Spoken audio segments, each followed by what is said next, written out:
Alright, what's up guys? Welcome back. As you can see, it is a beautiful day outside. It's like 65 degrees outside right now. The kids are outside riding bikes.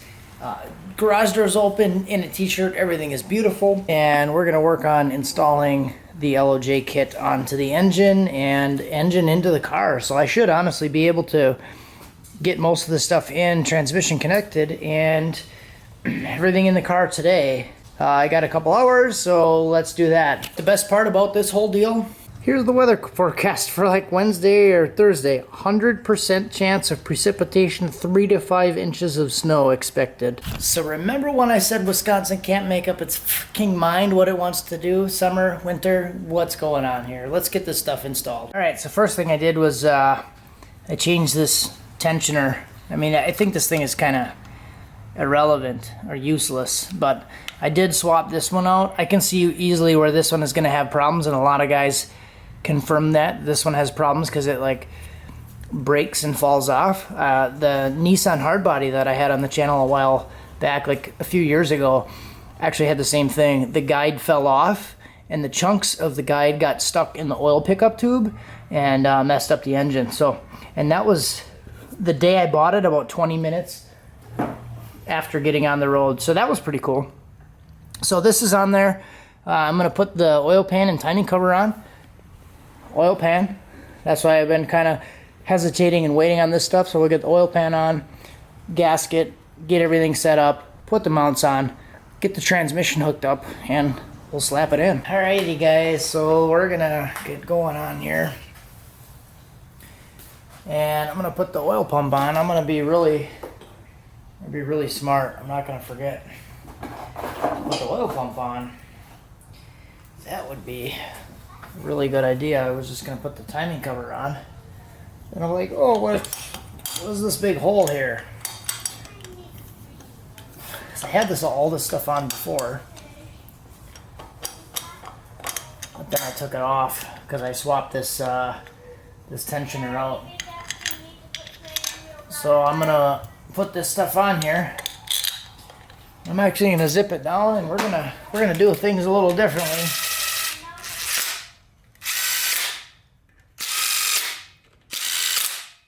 And then we're gonna use Torquey McSporkleton. We're gonna bring them to 20. I think they're supposed to be at like 18, but I'm gonna bring them to 20. So we'll do that, and then we'll put the cover on. What I like to do is put the gasket kind of on the cover through the hole, and the threads will actually hold the gasket in place for the most part. You can kind of line some of them up. I'm just going to put this thing over. We'll get a couple threaded, then we can put the rest of them in.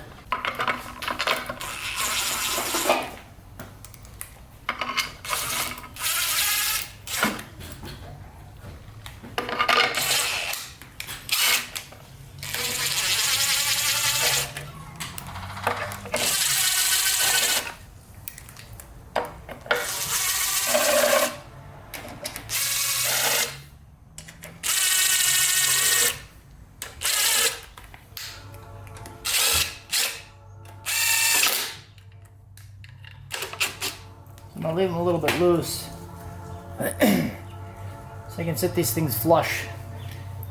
Try to get them flush with the pan gasket surface, as flush as I can. Then we can tighten it.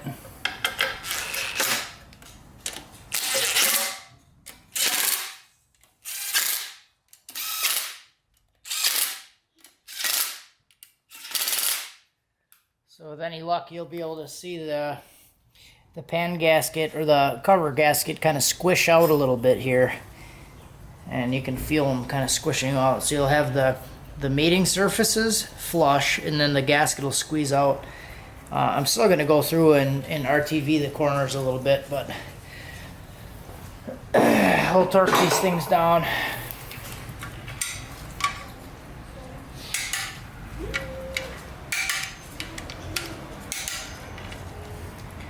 We're gonna be all fancy with this one.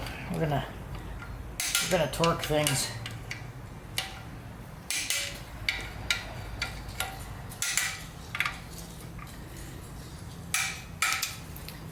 go. So now I'll be able to put the oil pan on. So all I did here now was took a couple of little dabs of RTV right in the corners, and I would say this is optional. I had luck with doing it and had luck with not doing it. So I guess it really depends how much of that little gasket piece is sticking out and what your comfort level is. And so this thing doesn't really shift around a whole lot, but it seems like it. I mean, of course, it's going to work better with it than without it. So we're just going to do it this time. All right, so I'm just going to line up the gasket. And we'll toss the pan on. Going to kind of line up the holes. Little RTV beads should help kind of stick it, hold it in place as we put the pan on. We should actually be really smart about this and put the oil pickup tube on. That would be a really good idea. We're gonna try that. You guys leave it in the comments. Let me know if you think that'd be a good idea or not. I'm just gonna pick up some oil that was hanging off of this. This is like assembly lube, I think. Excuse the train, guys. I'm working with the garage door open. Just gotta deal with it. We're getting some nature, birds chirping, and everything. Here we go. Little tweak and stretch.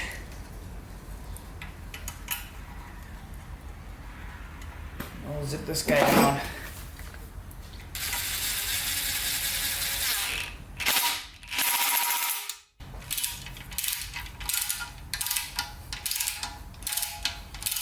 Nice big pickup area too. Small mesh, big pickup area. It's pretty good. Good stuff. All right, boys, point of no return. Looks like the gasket shifted a little bit from my shenanigans. And this does come with this entire bag of bolts here.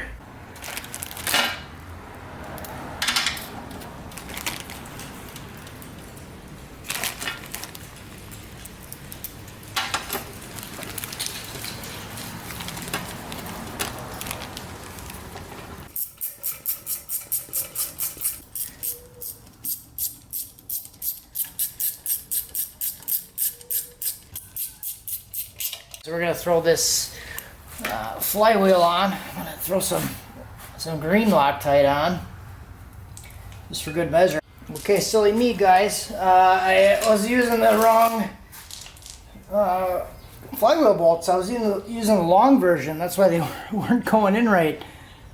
See, I pulled these out of the drawer that I have on the workbench, and these were the ones that were in the engine before. Running this flywheel setup. So I was using the long version that's meant for the spacer, and I should not be using those. So that's why they seemed like they were not going in very nicely.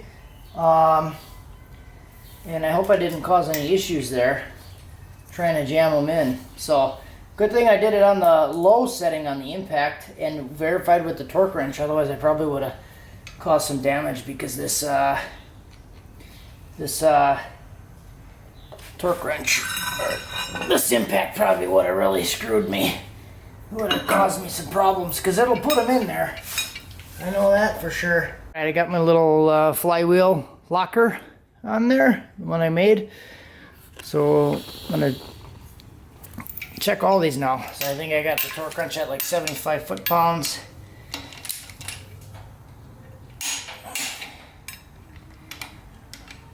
Just gonna go around and check them all, make sure they're tight.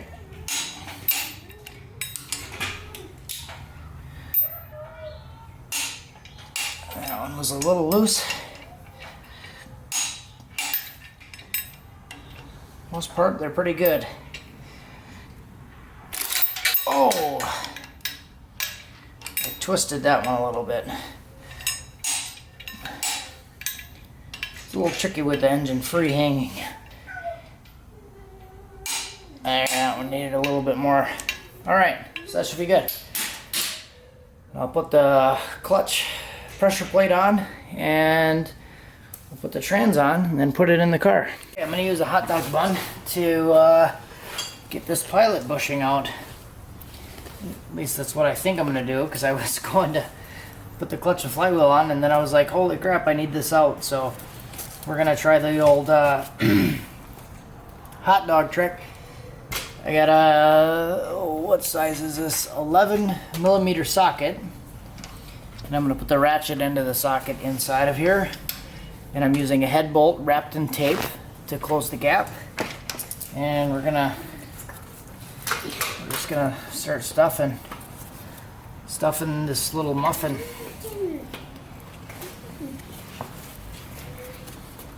Make a symbol in the air. I know it works.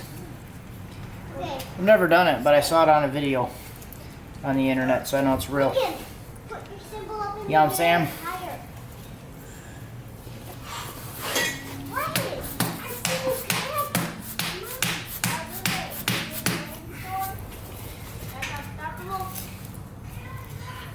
You just gotta keep jamming your hot dog in there a little bit farther, and then everything will come out just fine. Don't ask any questions. Just jam it in there.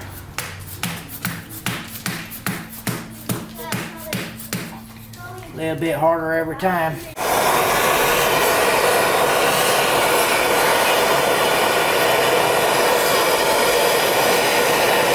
Alrighty, boys, so we're still working on this thing. Thought it was a lost cause, but it's actually working. I can see it coming out now. So I'm just gonna stuff a little more bread in there. Still using the head bolt with 11mm. And I'm gonna keep going here.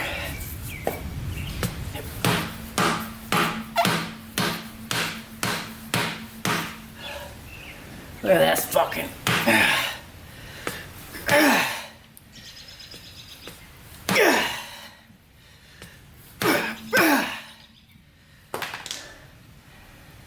Oh, it took a little bit to get her started.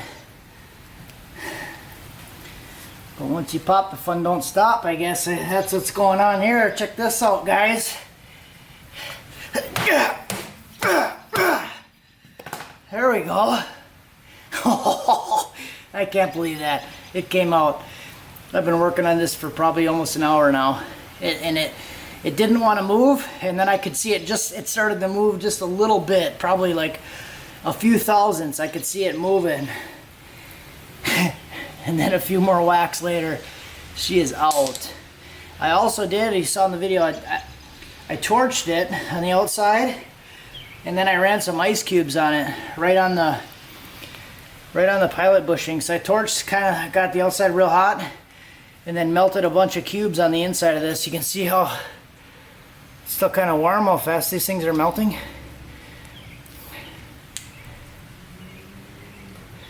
It's a little warm, so I ran a bunch of ice cubes on the inside of it. Smashed a bunch of my wheat meat in there, and then it came right out. Alright, so I got the pilot bushing into the new engine.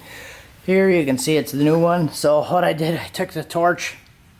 You can see this little spot of ice here. So I put the pilot bushing down on the ground, set an ice cube on top of it until it was almost completely melted. And then I took about the torch about 2 minutes on the inside of here. Got this thing nice and hot. Took the pilot bushing. It slid about halfway in, and then I just used 15 mil on a 1/2 inch extension. Gave her a couple whacks and she slid right in. And holy moly, we're gonna have a thunderstorm, boys.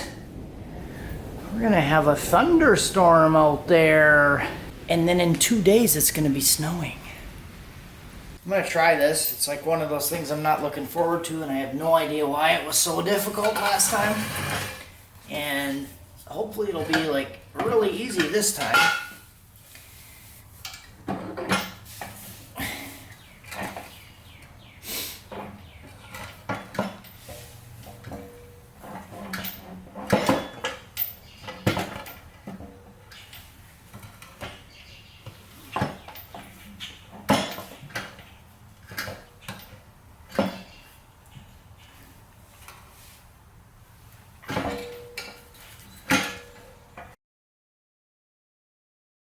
Okay, that's it for this one, guys. I'm not going to be able to go much farther tonight because I have a little discrepancy with the bolts here. So I can only find enough bolts that are this size, but this is the actual size that I need. So I'm not sure where I put the other bolts when I took them out, but this is the right length, and this is the only length I have. So I tried to use these, but it's only catching like 1 or 2 threads, and it's just like pulling them out as I try to pull the trans in. So I was able to get the trans fully mounted, but I'm just gonna